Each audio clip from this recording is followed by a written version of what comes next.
Ma journée de boulot est terminée, ma fille est couchée, je vais donc pouvoir enfin me former.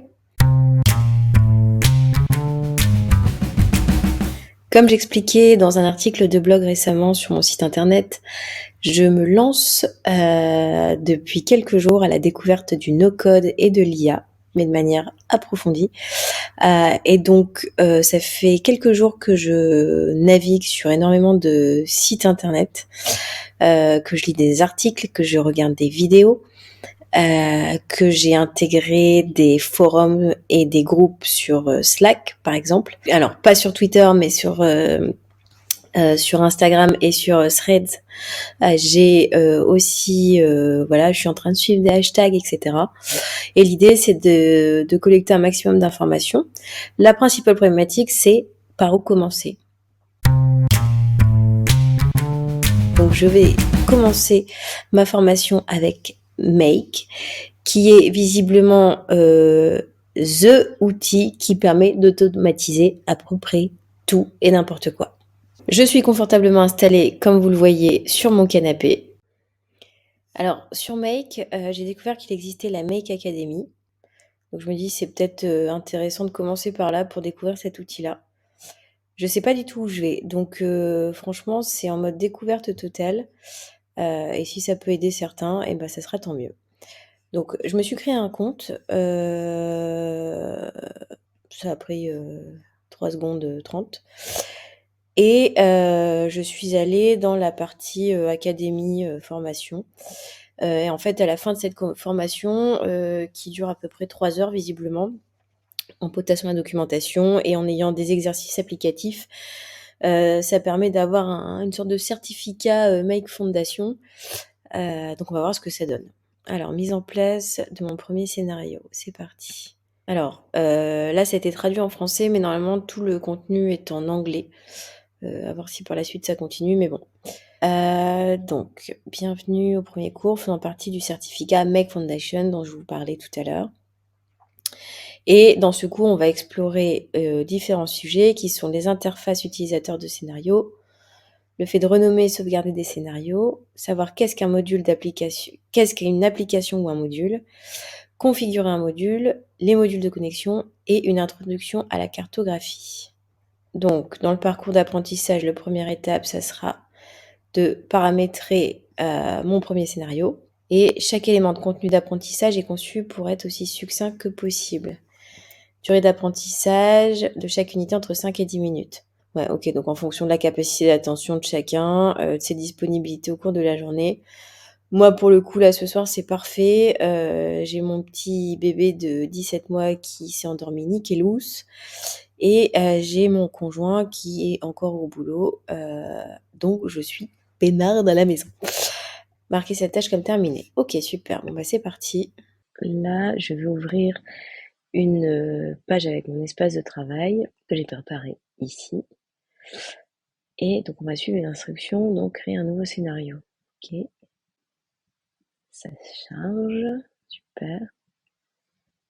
Alors, le scénario editor. Donc, on me demande de cliquer ici. Et donc, c'est différentes applications qui vont permettre de créer des scénarios. On voit Amazon SES, Asana. Je suis désolée, ça rame un petit peu, mais il y en a énormément et c'est vraiment hyper complet. Il y a tout en fait. Blogger, Brevo, Calendly, ok. Donc en cliquant ici, ça ouvre cette fenêtre avec énormément d'applications qui permettent de créer des scénarios. Donc je referme. Ah oui, donc là je suis allée trop vite. Donc là ce qu'on vient de voir c'est l'ajout des applications. Et donc effectivement ce gros bouton permet d'ajouter les applications qu'on vient de voir. Ça marche. On a le menu au survol qui s'ouvre ici. Très bien. Run once. Ok, donc ça visiblement c'est pour tester les scénarios. Ok. D'accord. Et ok, effectivement ici ça me met un message d'erreur vu que je n'ai pas de scénario de créer. Les boutons de contrôle. Donc qui sont là, ok, donc enregistrer. Les paramétrages des scénarios. les notes, on verra à quoi ça sert, l'alignement automatique et explain flow, ok. Et plus, ok, export, import, previews, ok. Ok, la suite, les outils. Donc, l'idée, c'est que ce ne soit pas juste des applications qui peuvent être connectées, mais c'est qu'on puisse y ajouter différentes fonctionnalités. Ok, donc, si je retourne, ok, donc je les ai bien là. Flow Control, Tools, Text Parser. Ok, pour le moment, idem, ça me parle pas, mais je suppose qu'à l'usage, ça se mettra en place. Ok, et donc au fur et à mesure de la formation, on va en découvrir davantage sur ces différents outils. Ok, répéter, ok, les outils ici, ok. Ouais, donc on voit qu'il y a différents éléments, différents outils, etc. Mais que, voilà, en les lisant comme ça, on comprend grosso modo, mais je pense que c'est vraiment à l'usage où on se les approprie vraiment. Ensuite, les favoris. Donc là, forcément, j'en ai pas, mais je suppose que ça va peut-être être là. Je suis passée trop vite. Ok, donc en fait, une fois qu'on a commencé à ajouter et connecter des applications, en fait, il y a une zone de favoris qui s'affiche à un endroit, donc qui là, pour le moment, n'existe pas, mais qui, je suppose, une fois qu'on a pris en main l'outil, viendra s'afficher. Encore une fois, je le dis, je le répète, l'idée, c'est de patauger ensemble. Donc en fait, je vais apporter aucune solution. C'est juste que là, je démarre, c'est-à-dire que c'est là la première fois que je mets les mains dans Make et je me dis tiens, c'est intéressant de pouvoir peut-être suivre la formation que le propre outil met à disposition des utilisateurs pour se former de zéro sur la question. Même si je fais de base, je fais du web design, je fais de l'intégration sur WordPress, etc. Là, je pars de base sur un outil que je ne connais absolument pas.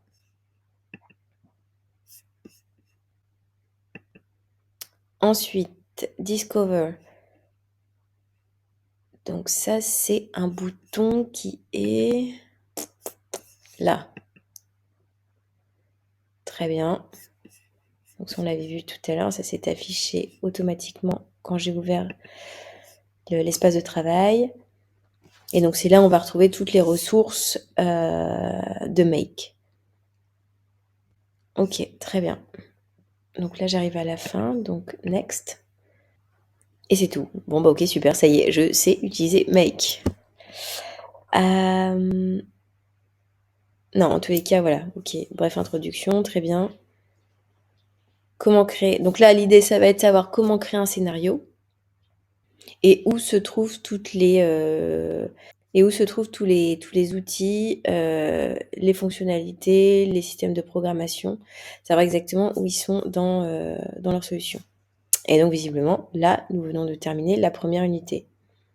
Franchement, là, on est à quoi? À 10 minutes 18. En prenant son temps, en faisant un peu de blabla avec vous. Et donc, on va marquer cette tâche comme complète. Ici, c'est mieux. Ok. Et donc là, on arrive à la deuxième unité qui fera l'objet d'une deuxième vidéo. Bah écoutez, merci de m'avoir suivi. J'espère que ça vous a plu. En tous les cas, c'est découverte totale. Et si ça pourrait en aider certains, et bah c'est top. Salut, salut!